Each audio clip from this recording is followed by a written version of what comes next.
Hello दोस्तों, मैं हूं अमर भाई और आप देख रहे हैं एबी मोटिवेशन। अमर भाई, आप लोगों के आशीर्वाद और प्यार से हमारा चैनल ग्रो करने लगा है। चैनल को सब्सक्राइब करने के साथ साथ अपने फ्रेंड को जरूर शेयर करें। आपके एक शेयर से अमर भाई को बहुत बड़ा हेल्प मिलता है।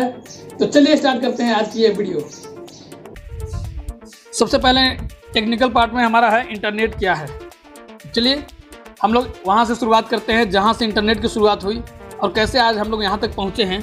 तो कुछ चीज़ें हैं आपके सामने आज रखने वाले हैं हम, जो आपको बहुत ही बेहतरीन तरीके से आपको समझ में आएगी। तो चलिए हम देखते हैं इंटरनेट क्या है। इंटरनेट क्या है के बारे में हम जानने के लिए ये देखेंगे कि इंटरनेट जो है वो सूचना तकनीक की सबसे आधुनिक प्रणाली है। इंटरनेट को आप विभिन्न कंप्यूटर नेटवर्कों का एक विश्व स्तरीय समूह नेटवर्क कह सकते हैं। इस नेटवर्क में हजारों और लाखों कंप्यूटर एक दूसरे से जुड़े हुए हैं और कंप्यूटर को टेलीफोन लाइन के द्वारा इंटरनेट से जोड़ा जाता है। लेकिन इसके और भी बहुत सारे साधन हैं जिससे कंप्यूटर से इंटरनेट को जोड़ा जा सकता है।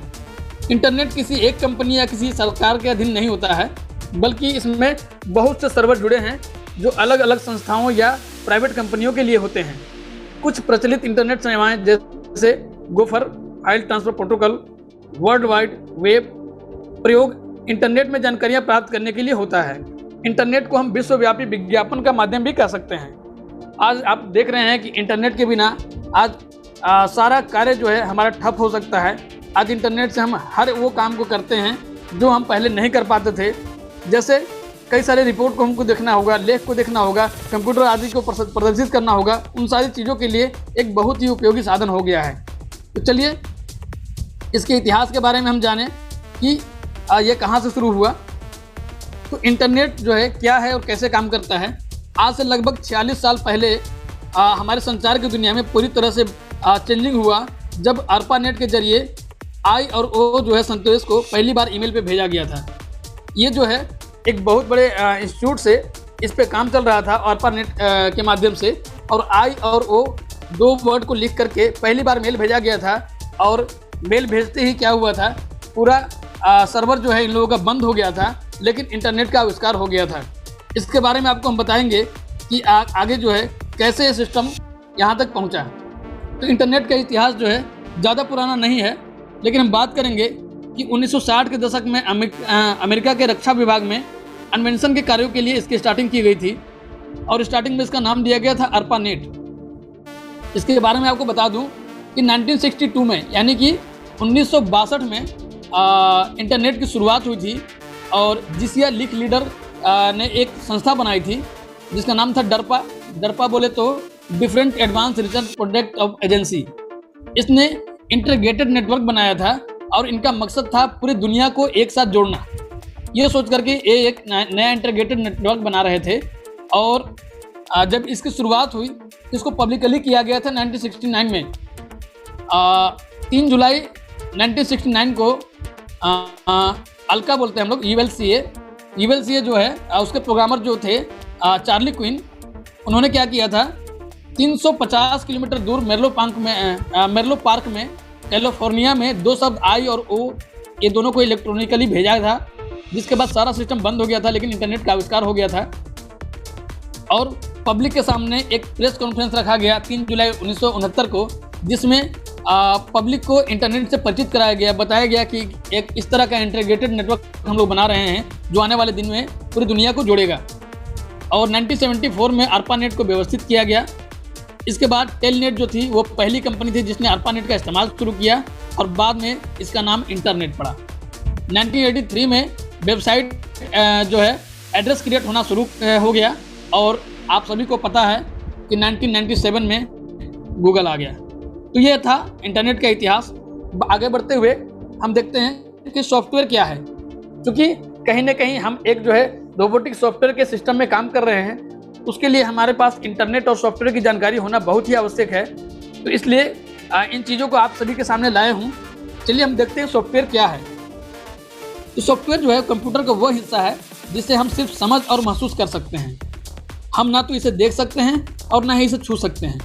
यह जो है इलेक्ट्रॉनिक रूप में होते हैं। अगर आपके कंप्यूटर में सॉफ्टवेयर ख़राब हो जाए तो आपका कंप्यूटर कचरे के डिब्बे के अलावा और कुछ नहीं है, क्योंकि हमारा जो लैपटॉप या कंप्यूटर या मोबाइल फ़ोन है उसके अंदर एक सॉफ्टवेयर प्रोग्राम किया हुआ रहता है जिसके माध्यम से ही हम जो भी चीज़ उस पर ऑर्डर करते हैं या जो भी चीज़ उस पर हम कमांड देते हैं वो उस अनुरूप में काम करता है। जैसे हम अपने फ़ोन के अंदर में जब दो नंबर को दबाते हैं तो वहाँ स्क्रीन पर 2 लिख देता है।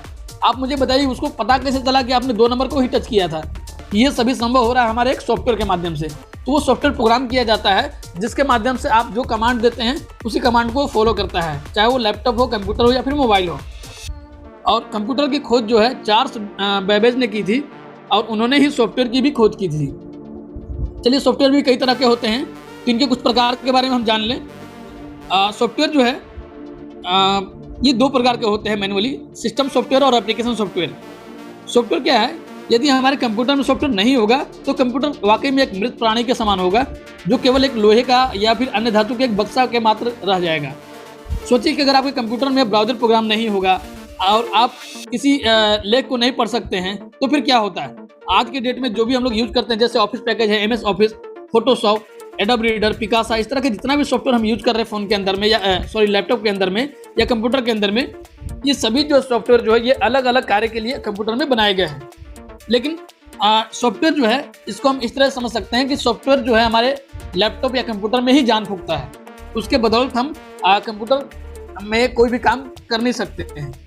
तो यहाँ पे 2 प्रकार बताया गया है, एक सिस्टम सॉफ्टवेयर, एक एप्लीकेशन सॉफ्टवेयर। एप्लीकेशन सॉफ्टवेयर को तो हम लोग अपने फ़ोन के अंदर में भी यूज करते हैं, लेकिन उसमें भी कई तरह के प्रकार होते हैं। चलिए, ज़्यादा लंबा इसको ना खींचते हुए शॉर्ट में हम देखते हैं कि सिस्टम सॉफ्टवेयर और एप्लीकेशन सॉफ्टवेयर क्या क्या होते हैं। सिस्टम सॉफ्टवेयर वह सॉफ्टवेयर है जो हार्डवेयर का प्रबंध और नियंत्रण करता है और हार्डवेयर एवं सॉफ्टवेयर के बीच क्रिया देने का काम करता है। उसको सॉफ्टवेयर हम बोलेंगे सिस्टम सॉफ्टवेयर। और ये भी जो है कई प्रकार के होते हैं, लेकिन आप कुछ प्रकार हैं जैसे ऑपरेटिंग सिस्टम के बारे में आप सुने होंगे नाम। ये कई जगह लोग यूज करते हैं जैसे Windows OS, Mac OS, Unix या एंड्रॉयड। इन सारी चीज़ों को आपने इससे पहले कभी सुना होगा। तो ये क्या है? ये एक ऑपरेटिंग सिस्टम है। जैसे हमारा लैपटॉप या कंप्यूटर में हमारा जब सॉफ्टवेयर काम करना बंद कर देता है या किसी तरह से हमारा सारा चीज़ क्रैश कर जाता है तो हम उसमें ऑपरेटिंग सिस्टम डलवाने जाते हैं, मतलब उसमें फिर से प्रोग्रामिंग करवाते हैं। और जो हम प्रोग्रामिंग कराते हैं वही एक सॉफ्टवेयर है। तो पहला तो ये हो गया आपको सिस्टम सॉफ्टवेयर। दूसरा जो एप्लीकेशन सॉफ्टवेयर है उसके बारे में कहते हैं कि एप्लीकेशन सॉफ्टवेयर को इंड यूज़र सॉफ्टवेयर कहा जाता है, क्योंकि इसका सीधा संबंध यूजर से होता है, जिसे हम ऐप्स भी बोलते हैं। जैसे हम लोग प्ले स्टोर से ऐप डाउनलोड करके यूज करते हैं, उसी प्रकार के कई सारे ऐप हैं जिनको हम एप्लीकेशन सॉफ्टवेयर के अंतर्गत पाते हैं। इसमें कुछ बेसिक एप्लीकेशन को भी रखा गया है जो सामान्य उद्देश्य के लिए रखा जाता है, जो हम लोग डेली के यूजेज में इसका यूज करते हैं। जैसे आपको दिख रहा होगा word processing program, multimedia program. Multimedia program में आप जैसे देख रहे हैं आप वीडियो प्लेयर चलाते हैं या फिर ऑडियो प्लेयर चलाते हैं, वेब डिज़ाइन एप्लीकेशन, इस तरह के जो एप्लीकेशन है जो हम फ़ोन में भी बेसिकली यूज करते हैं, ये सारे एप्लीकेशन सॉफ्टवेयर है। जैसे व्हाट्सएप, फेसबुक, गूगल, ये भी क्या है? एक तरह का एप्लीकेशन ही है जिसको हम प्ले स्टोर से डाउनलोड करके यूज करते हैं। चलिए हम आगे बढ़ते हैं। अब आते हैं हम रोबोटिक सॉफ्टवेयर पे, क्योंकि हम लोग बार बार जो है प्लान प्रेजेंटेशन में भी बताते हैं कि हमारा जो सिस्टम क्या है, एक रोबोटिक सॉफ्टवेयर है। तो रोबोटिक सॉफ्टवेयर होता क्या है, चलिए हम इस पर चर्चा करते हैं। रोबोटिक सॉफ्टवेयर जो है वो कोडेड कमांड या निर्देशों का एक सेट है जो एक यांत्रिक डिवाइस और इलेक्ट्रॉनिक सिस्टम को बताते हैं कि करना क्या है काम, और उसको हम एक रोबोट के रूप में जानते हैं। मतलब एक कमांड के माध्यम से हम एक मशीन को जो चीज़ें बताते हैं और जो वो करता है उसको हम एक रोबोटिक सॉफ्टवेयर कहेंगे, जो कमांड के माध्यम से कोडेड किया हुआ रहता है। जैसे हमारा परलाइन में हम जो भी काम करते हैं हमें तुरंत जो है विदिन ए सेकेंड वो इनकम मिल जाती है।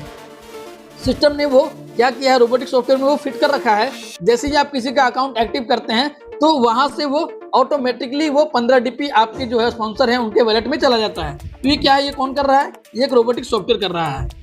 चलिए, हर एक रोबोटिक सॉफ्टवेयर के लिए अलग अलग लोग होते हैं। हर सिस्टम जो है या फिर ऐसे बहुत सारे आपने सुना होगा रोबोट सॉफ्टवेयर के ऊपर में नूरू सर ने बताया था 5 देश काम कर रहे हैं। तो उसमें जितने भी लोग हैं ये हर एक इसके जो बिल्डर होते हैं ना रोबोटिक सॉफ्टवेयर के, ये अपने अपने यूजेज के हिसाब से इसको बिल्ड करते हैं। अब आते हैं फायरवेल के बारे में जानते हैं। फायरवेल क्या होता है? जैसे हम लोग लैपटॉप या कंप्यूटर के अंदर में एंटीवायरस को डालते हैं, उसको आपने सुना होगा। फायरवेल में आप देख रहे हैं 2 वर्ड को मिला के बना है, फायर और वाल। वाल का मतलब दीवार हुआ और फायर का मतलब आग हुआ। मतलब दीवार के इस पार से आग जा रही है, उसको क्या कर रहा है दीवार, वो रोक रहा है। उसी प्रकार फायरवेल होता है एक एंटीवायरस जिसको हम लोग अपने लैपटॉप या कंप्यूटर के अंदर में रखते हैं, जिससे हमारा वायरस वगैरह नहीं घुस पाता है, इन्फेक्टेड नहीं हो पाता है। इसको बोलते हैं हम लोग फायरवेल। फायरवेल जो है कंप्यूटर को सुरक्षित रखने के लिए एक व्यवस्था है जो सभी तरह के कंप्यूटर और उसके नेटवर्क को घुसपैठियों, हैकर्स और मालवेयर से बचा कर रखता है। फायरवेल हमारे कंप्यूटर को आक्रामक सॉफ्टवेयर से बचाती है जो चुपके से हमारे कंप्यूटर के अंदर आ जाती है और सभी पर्सनल डिटेल को उस सॉफ्टवेयर को भेजने वाले हैकर के पास पहुंचा देती है, जो इसका बहुत गलत फायदा उठाता है। तो इस तरह से हम लोग फायरवेल क्या करते हैं, सिस्टम के अंदर में रखते हैं, जिससे हम लोग को ये बेनिफिट होता है कि कोई भी हैकर जो है या फिर कोई भी उस तरह का कोई भी वायरस जो है वो इन नहीं कर पाता है, अनवांटेड सॉफ्टवेयर जो है वो अंदर इन नहीं कर पाता है, जिससे हमारा सिस्टम में कुछ भी चीज़ डिलीट नहीं होता है, डाटा हमारा जो है वो लीक नहीं होता है। लेकिन अगर हम देखते हैं कि अगर हम ये नहीं रखते हैं फायरवेल, तो क्या होता है प्रॉब्लम हमारे साथ कि कोई भी अनवांटेड फाइल जो है प्रोग्राम में आ सकता है और उसके वजह से कंप्यूटर पर वायरस का अटैक हो सकता है या फिर वो सारा हमारा डाटा को भी डिलीट कर सकता है। चलिए हम आगे बढ़ते हैं। हम बात करेंगे डोमेन का। डोमेन क्या है, क्योंकि डोमेन के बारे में हम लोगों ने पहले भी काफ़ी बात की है, हम लोग बार बार बताते हैं प्लान के अंदर में कि हमारा खुद का डोमेन है। डीएनएस हम लोग बताते हैं, तो क्या ये डीएनएस क्या है और डोमेन क्या है, इसके बारे में भी जान लें। डोमेन क्या है? डोमेन नेम आपकी वेबसाइट का नाम है। डोमेन नाम वह पता है जहां इंटरनेट यूजर आपकी वेबसाइट तक पहुंच सकते हैं। जैसे perlwine.com, ये क्या है? डोमेन का नाम है। इंटरनेट पर वेबसाइट खोजने और पहचानने के लिए डोमेन नाम का उपयोग किया जाता है। कंप्यूटर आईपी एड्रेस का उपयोग करते हैं, जो कि एक संख्या का श्रृंखला है।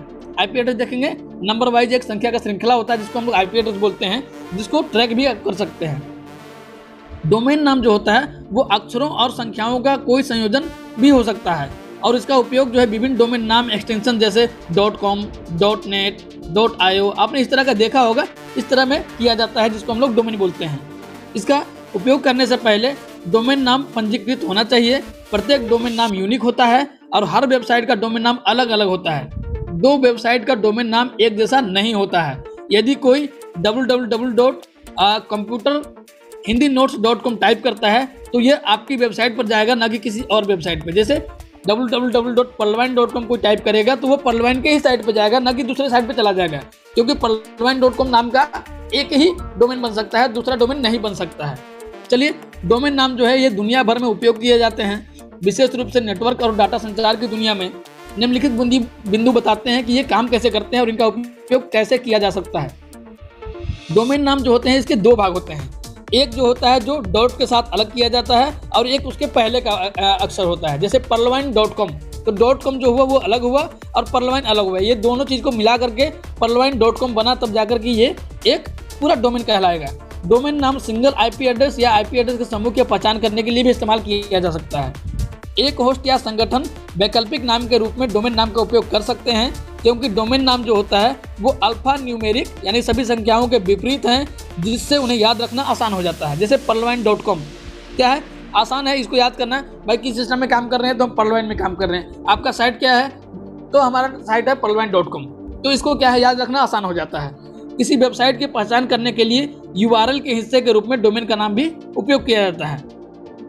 डॉट का अनुसरण करने वाला हिस्सा जो होता है टॉप लेवल डोमेन यानी TLD इसको बोलते हैं। यह समूह है जिसका डोमेन नाम उदाहरण के लिए .gov अमेरिकी सरकार के डोमेन के लिए TLD है।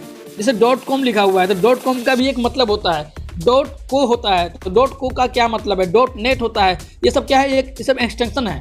इन एक्सटेंशन का फुल फॉर्म भी हम देखेंगे कि इनका मतलब क्या होता है। जैसे .gov लिखा हुआ रहेगा किसी वेबसाइट के लास्ट में, तो आप समझ सकते हैं कि ये किसी सरकार के डोमेन के लिए TLD बना हुआ है, किसी सरकारी वेबसाइट है।